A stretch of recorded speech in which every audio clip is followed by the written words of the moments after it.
All right, so this is going to be a very important video lesson. I hope you watch it all and maybe even watch it several times. Yesterday, I wrote an article for Huffington Post called 10 Steps to Becoming a Stock Market Millionaire, and I include just some basic lessons. I'll link it on the bottom of this, but you need to focus on hot stocks. You can both buy and short sell. When you're wrong, you have to cut losses quickly. Don't be afraid to take partial or even all profits. Embrace new technologies. Stick with liquid stocks. Don't believe anything the management says. This was actually a typo. Don't diversify and don't use leverage. You don't need to buy the exact bottom or sell the top. And always, always, always make a plan before you trade.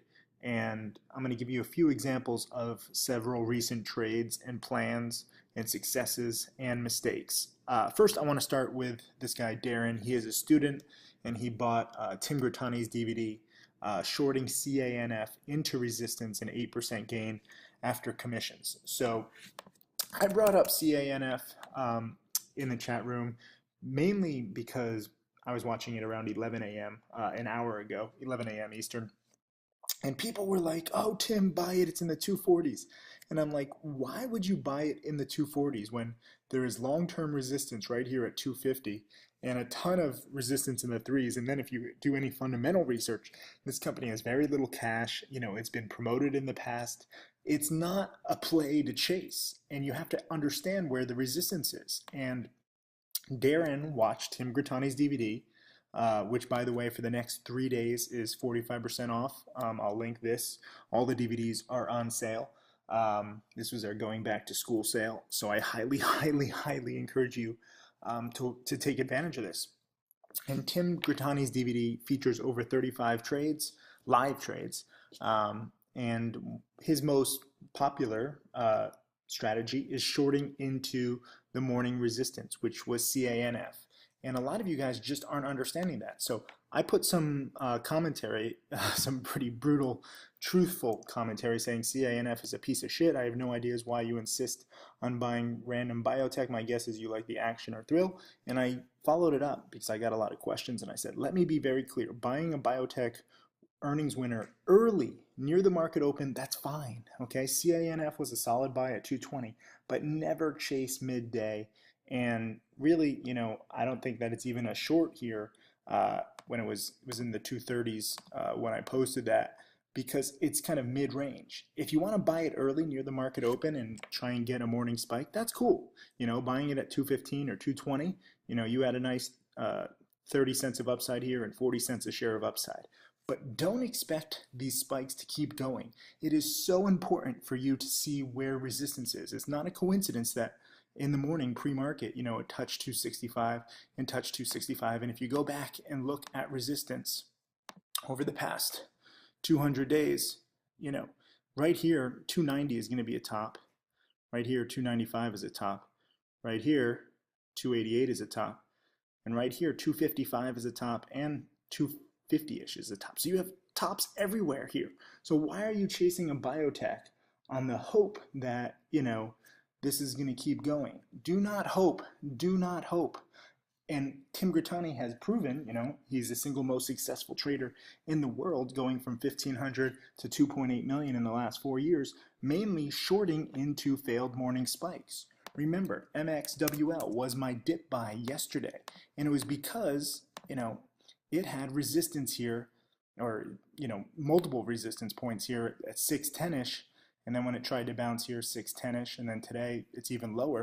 Because if you look at the longer term chart, there is a ton of resistance right here in the mid sixes and right here at 630-ish. So you have to look back at past resistance and don't expect any of these stocks, no matter what the news is, for them to break that past resistance. Every now and then it'll happen, and if you're shorting, you know, you'll cut losses if there is a breakout. But the vast majority of the time, shorting into morning strength, that is a strategy, and Tim Grittani has perfected it, and that's not my strategy, and that's why I can't encourage you enough to watch trading tickers as opposed to my stuff. We all have different strategies. Even though we play the same stocks and the same kinds of patterns, we are better at different patterns, and that's why we all teach. So Timline is also 50% off. It's just $400, and I break the day up which a lot of you guys don't understand. Like, different parts of the day requires different trading. I trade very differently at the market open compared to midday or in the afternoon. I'll give you an example. Today, I screwed up. I'll admit it. LAKE at the market open was spiking, and I quickly looked at the past resistance chart here, and I don't know how, you can see that there's resistance here at 1275, but for whatever reason, because it was the market open and everything was happening so quick, I thought that this resistance was 13. So my buying it at roughly the current price, 12, I think I got like 1220-ish, 1225, I don't know. It hasn't really budged from where I bought it, but I mistook where the resistance was. I thought this was resistance at 13. So my buying it in the 1220s gave me 80 cents of upside. As it turned out, the resistance is 1275, and it actually hit 1275 today. So the resistance held. And, that was only 50 cents of upside. I never would have entered in the 1220s if there was only 50 cents of upside. Even though it's an earnings winner, the volume isn't that great. The sector used to be hot when Ebola was very scary, but Ebola isn't really scary these days. And, I totally bombed by looking at the wrong number for resistance. So I'm sorry about that. I apologized in the chat room profusely. It was, though, a good dip buy in the 1170s, because in the 1170s, now you have $1 of upside and not much risk because it's already $1 a share off of its highs. So look at LAKE today. So it tried to do a morning spike, and that's what I was trying to go for, but it ran into a wall of sellers in the 1270s. And I saw that and exited.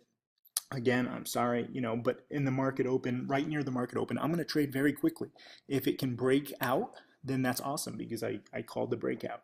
If it can't break out, I'm going to get out very quickly and protect myself.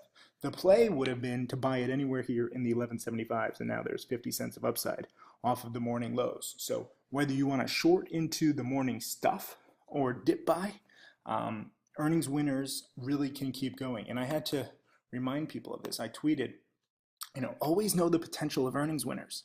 VRA, TITN, LAKE, BEAT, Ford.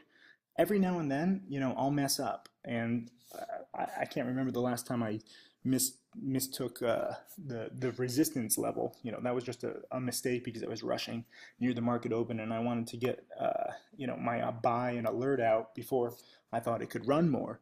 But most of the time on all of these plays, I profited because earnings winners can run for several days, even several weeks, if you remember and you read this blog post. So I do like earnings winners, but if I'm wrong, if the breakout fails, I'm going to get out. And whether I make, I made a few $100s, whether I make a few $100s or lose a few $100s, I am wrong. Okay, and I know that's confusing because a lot of you are judging the success or failure of your trades based on your profits, but if you make or lose a little bit amount of money, it doesn't matter, okay? It's not going to make you rich. It's not going to make you poor. It's a scratch. And the whole philosophy and idea of the scratch is, problematic for people. They can't understand that sometimes you're just going to have to take a loss or take a small gain and just exit when the price action isn't doing your thing. But out of all these stocks, I had some small wins, small losses, but I had a huge win on Ford where the stock nearly doubled from my buy alert over the next 24 hours. So if you have scratches on, let's say, 4 stocks like I did, and you have one big win, you're up overall pretty damn big. And I know it's frustrating to have a scratch, but that is my strategy. That's how I've gotten rich. And you ask Tim Grittani, or you look at Tim Grittani's trades, and you look at Michael Good's trades. I have to show you this, actually, for a second. This is a good example. Good trades. Ugh. He has like a weird browser issue. Is it down, really? Okay, good. Michael is interesting with his website. But look at this. This is a perfect example of, look at this, $50 gains, negative 400, plus 90, and they're all the same for pretty much the past 2 weeks. And then look at it. He has a $25,000 profit because he nailed shorting this pump and dump. So Michael, he's my first millionaire student. Go and look at all of his trades. I think it's like 1.5 million in profits. Lots of little gains and lots of little losses. Those don't budge the needle. This does. And this is very similar to how I trade, where I have lots of small gains and lots of small losses. But I have some very big gains, and that is what's going to make you rich. So if you get in early when there's breaking news, like I did with the billionaire play VVUS or the billionaire play AQXP, understand that there's an early part of the trade, and where if you find the breaking news, it can run a little bit as other people start realizing it, but that's not always going to guarantee you a breakout. My big play on FORD was buying it after it had already run, and I dip bought it. So I wasn't first. I was playing the next part of the trade, which is a dip buy, which is often sometimes the best play. AREN, Michael Good, was not the first to short this at 38 cents. In fact, the pump and dump was pretty much over. But he held for 2 weeks and he made 25,000. So you don't always have to be first. That's just one part of the trade. And I'm getting a ton of questions about James Altucher's new newsletter. I linked to his free video explaining what billionaire plays are. And he has this great new newsletter, basically identifying billionaire plays and hedge fund plays early. And I talked about this on my challenge webinar last night. But a lot of you guys are confused. Let me cut through all the confusion and all the copy here. He's had a lot of big wins in the past.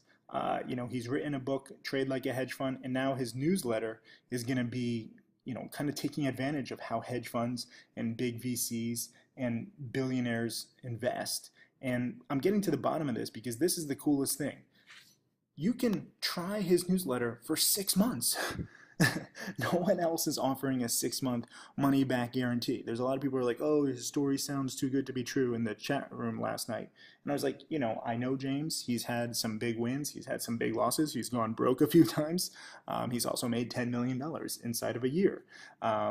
He is out there, and I think he's absolutely mad to offer his newsletter risk-free for 6 months. But the beautiful thing is that you can try this newsletter and you'll see if it's good or not within month 1, month 2, month 3, month 4, month 5, and then you can cancel if you're not happy with it. And theoretically, the profits from his picks will pay for all of his newsletter and more.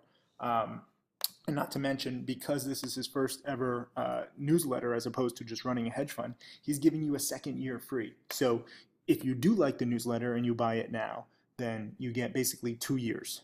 And if you don't like it, you don't have to pay anything as long as you cancel within 6 months. And I was going over this in the past back in my challenge webinar last night, but I wanted to show you some of his past picks. PIP, he wrote an article about this here in the ones, I think it was for Seeking Alpha, and it tripled within a few weeks. It wasn't like instantaneous. This is a 5-year chart.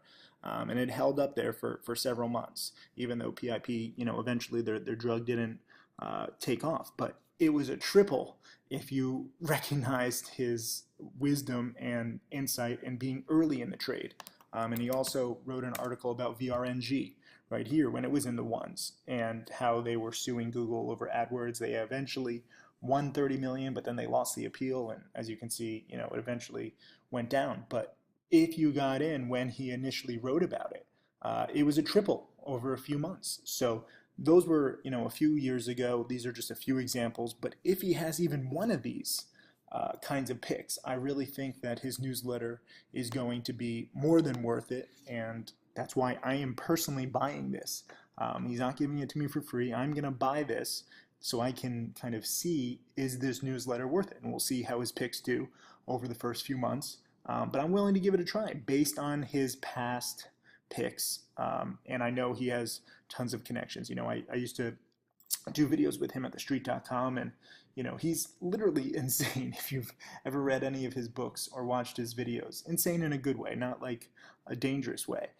He just doesn't care about making the most money. He cares about being a good person and providing a good service and helping people. His book Choose Yourself is one of my favorite books.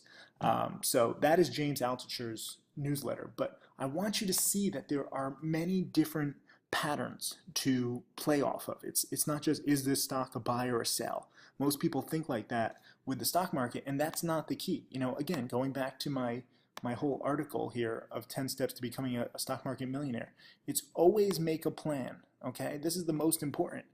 And you need resources, and you need help, and you need mentorship from people like James and Tim Grittani and myself, because we've all made millions doing different patterns. And you can look at our trades and you can see what we do right, and sometimes I'm going to screw up like I did today. but by learning from millionaires, self-made millionaires. None of us were born rich. I should mention that. There are some trust fund babies out there, and they get a lot of money and they're popular on Instagram, but they haven't really done shit on their own. But self-made millionaires, Tim Grittani, me, James, we all started with very little to nothing. And if you can learn from our successes and our failures, then you can develop your own plan, whether you want to buy early on an earnings winner, sometimes be wrong. If you want to, buy a billionaire play and be early, or even dip buy it like VVUS, it was actually better to buy on day 2 or day 3 of the news rather than when I initially bought it, even though it spiked 50% over 3 days. Or you can, short sell, and you can, when a stock fails to break out, like Tim Grittani loves to do, short sell into resistance, and you can make money that way. But just learn all the various angles and see which angle works best for you, and try to make the most and learn the most. So that is today's video lesson. I will see you guys in the chat room, and I'll post links to this article and James's newsletter and Tim Grittani's DVD sale too, because I think they're all must reads and must watches. Bye.